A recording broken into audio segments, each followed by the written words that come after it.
Hello, everyone, and welcome to our channel, where we unearth the truth, shine a light in the darkest places, and stand for justice.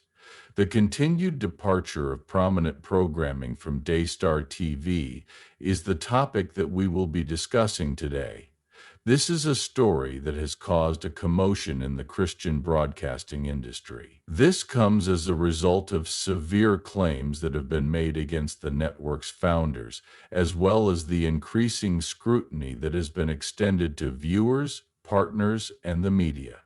However, what exactly is going on at Daystar TV, and how are its executives reacting to the situation? Now let's get into the specifics. Let's begin by providing some background information.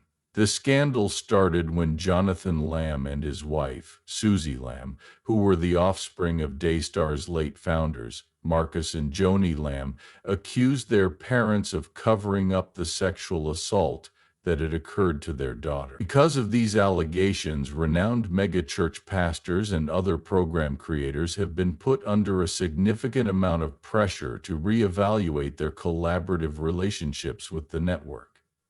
As a direct result of this, a number of prominent Christian leaders have terminated their programming contracts with Daystar respectively. Names such as Joyce Meyer, Jack Graham, Jesse Duplantis, Lance Wallnau, Hank and Brenda Kunneman, Baruch Corman of Love Israel, and Laura Lynn Tyler Thompson are among those that are included on the list. The question now is, how does Daystar feel about these high-profile departures? The departure of Joyce Meyer was addressed in an official statement that was published by Daystar. What they had to say was as follows: "We love and appreciate Joyce Meyer, and we appreciate her desire to see closure in this situation. Her time slots will be covered by programmers from our waiting list, giving us the peace of mind that our goal will continue without interruption. We have it on excellent authority that law enforcement is ending its investigation of the facts without filing any charges, and we are optimistic that these false allegations will soon be put to rest. Daystar has not wavered in our dedication to spreading the gospel from generation to generation. We are not going to act in fear. We are going to put our complete trust in God, and we are going to stand on the assurance that they are right." This remark, on the other hand, does not answer all of the questions that it poses. Daystar asserts that law enforcement is nearing the end of its investigation, but nonetheless, a journalist reached out to the Colleyville Police Department in order to inquire about the situation.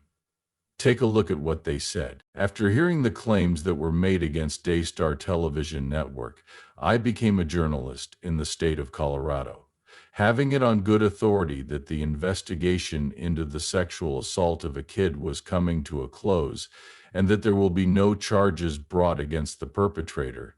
Daystar posted a message on social media about him having this information. Here are some of the questions I have. Are you conducting an investigation into the sexual assault at your department? 2. Does anyone from your department keep in touch with Daystar regarding the specifics of the situation? 3.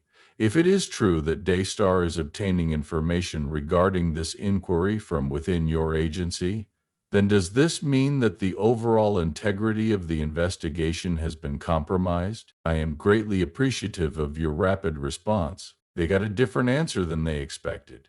In response to your inquiry, the police department has stated that the investigation you are referring to is still ongoing and is awaiting additional information. On account of the nature of the investigation, no specifics on the investigation will be disclosed at this time." Daystar's argument that the lawsuit is getting closer and closer to being resolved is clearly contradicted by this. Those are not the only discrepancies that exist. This year is consistent with previous years, Daystar said in another statement that was given to the Cron blog discussing the departure of programmers. The comment was intended to minimize the severity of the situation. When it comes to its internal transactions with programmers, Daystar does not remark on them as a general rule. A number of actors, including Jack Graham, Jesse Duplantis, Lance Wallnau, Hank, and Brenda Cunnaman, have not renewed their contracts for the year 2025, according to Daystar. Based on the information that we have, it appears that these non-renewals were made for reasons that are completely detached from Daystar. This has been openly confirmed by the majority of them. In addition, they stated that the non-renewals of characters such as Jack Graham, Jesse Duplantis, and Lance Wallnau were not connected to the controversy and were merely the result of routine business decisions. An additional programmer has verified that they are leaving the network.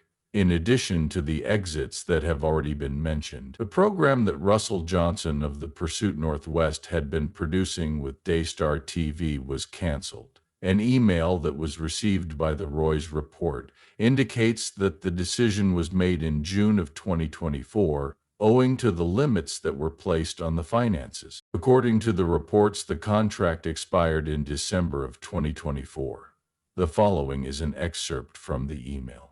We at The Pursuit have felt incredibly blessed by our relationship with Daystar. However, due to the additional financial commitments of the Kirkland campus, we need to reduce our media budget. The entirety of the Pursuit team will continue to value the ties that were established as a result of our collaboration, and they are looking forward to collaborating with the Daystar team in the years to come. However, many people have doubts. A number of viewers have voiced their concerns with the network's lack of openness and accountability on various social media platforms. Others are questioning whether Daystar is being honest about the reasons behind these departures, and they are expressing their concerns. It is trust that is at the center of this matter. Many people are wondering whether Daystar is living up to its mission because of these charges and their response to the departures of important programming. Daystar has created its reputation as a cornerstone of Christian broadcasting, but these allegations and their response have left many people wondering, how does Daystar plan to proceed? They are going to confront the claims head-on, right? On the other hand, would more prominent persons attempt to disassociate themselves from the network? Time is the only thing that can tell. With regard to this matter, we would be delighted to hear your thoughts. Would you believe the explanations that Daystar has provided, or do you believe that there is more to the story? Post your thoughts in the comments section below. Remember to give our channel a like, share it with your friends, and subscribe to it so that you may stay up to speed on the most recent developments in Christian media. Before we meet again, may you continue to be blessed and anointed.